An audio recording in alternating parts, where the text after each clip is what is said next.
코로나19 첫 환자가 발생한 지 100일. 네. 한때 하루 확진자 900명까지 증가했지만 최근에는 10명 안팎에서 안정되고 있습니다. 방역당국은 이번 황금 연휴가 생활 방역으로 전환하는 데 중대한 고비가 될 것으로 보고 있습니다. 한영규 기자가 보도합니다.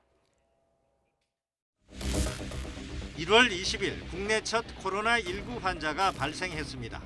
중국 우한에서 온 30대 여성으로 검역 과정에서 진단 검사를 받은 뒤 곧바로 격리 입원 조치됐습니다.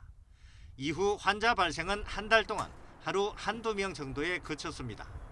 하지만 대구에서 31번 환자가 나오고 신천지 대구교회와 청도 대남병원에서 집단 감염이 일어나면서 환자 수가 폭발적으로 증가했습니다. 한때 하루 900명이 넘는 환자가 발생하기도 했지만 최근에는 하루 10명 안팎으로 안정적으로 관리되고 있습니다. 사회적 거리두기에 적극적으로 동참해 주신 국민들과 그리고 의료진들의 헌신, 지자체 공무원들의 적극적인 노력으로 현재의 상황을 만들어갈 수 있었습니다.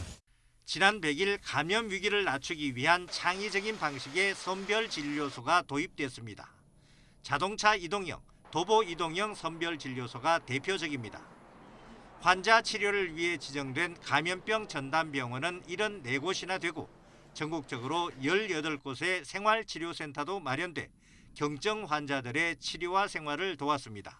환자의 급속한 확산에 따른 초기의 혼란에도 불구하고 비교적 빠른 시일 내에 중증도별로 환자를 배분함으로써 효율적으로 자원을 관리하였다는 평가를 받고 있습니다. 대구 경북 환자 진단과 치료에 나선 전국의 의료 인력은 3,700여 명이나 됐습니다. 그러나 이 같은 성과에도 불구하고 코로나19는 여전히 현재 진행형입니다. 방역당국은 특히 이번 연휴 기간이 생활 방역 전환의 중대 고비가 될 것으로 보고 있습니다.